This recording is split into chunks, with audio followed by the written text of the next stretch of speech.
Assalamualaikum warahmatullahi wabarakatuh.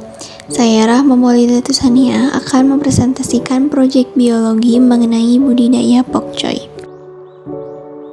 Latar belakang, tanaman pakcoy berasal dari Tiongkok atau Cina dan Asia Timur. Tanaman pakcoy telah dibudidayakan setelah abad ke-5 secara luas di Cina Selatan dan Cina Pusat serta Taiwan. Sayuran ini merupakan introduksi baru di Jepang dan masih sefamili dengan Chinese vegetable. Sayuran bagi masyarakat Indonesia tidak bisa ditinggalkan dalam kehidupan sehari-hari karena manfaatnya yang begitu banyak.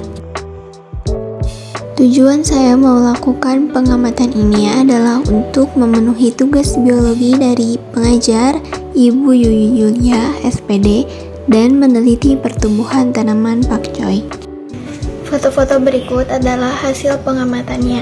Terlihat di gambar pertama, ada beberapa benih yang akan disemai. Kemudian di foto kedua, benih tersebut telah tumbuh selama kurang lebih berumur 1 minggu, kemudian dipindahkan ke media tanam berupa tanah. Di foto tersebut, terlihat tanaman pakcoy yang telah tumbuh berumur 2 minggu. Nah, terlihat tanaman tersebut tumbuh tinggi tetapi kurus dan agak pucat. Ini menandakan bahwa tanaman tersebut mengalami etiolasi. Jadi apa sih etiolasi itu? Nah, etiolasi sendiri adalah pertumbuhan-tumbuhan yang sangat cepat di tempat gelap. Namun kondisi tumbuhan tersebut lemah, batang tidak kokoh, daun kecil, dan tumbuhan tanpa pucat. Penyebab utama kondisi ini terjadi adalah minimnya cahaya matahari akibat hormon auksin bekerja aktif menyebabkan pembelah sel yang lebih cepat. Namun hal ini berbanding terbalik dengan proses fotosintesis. Perubahan yang cepat di tempat gelap mengakibatkan terjadinya krisis pembentukan klorofil pada daun sehingga tanaman terlihat tumbuh tinggi namun pucat dan kurus. Kalau begitu, gimana sih cara mengatasi etiolasi ini? Caranya adalah pada proses penyemaian, begitu benih sudah pecah atau sprout, segera diletakkan di tempat yang full sinar matahari. Apabila penyemai tanaman sayuran, sebaiknya langsung dikenakan sinar matahari saja, tidak perlu disimpan di tempat gelap karena benih sayuran daun lebih cepat untuk pecah atau sprout.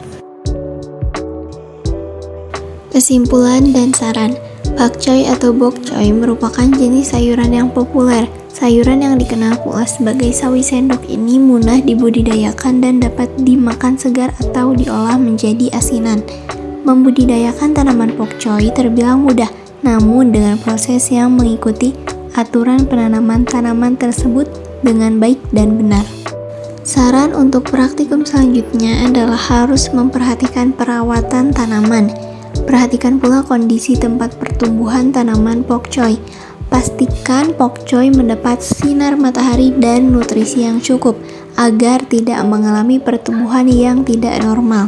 Terima kasih, mohon maaf bila ada kesalahan karena masih dalam tahap pembelajaran.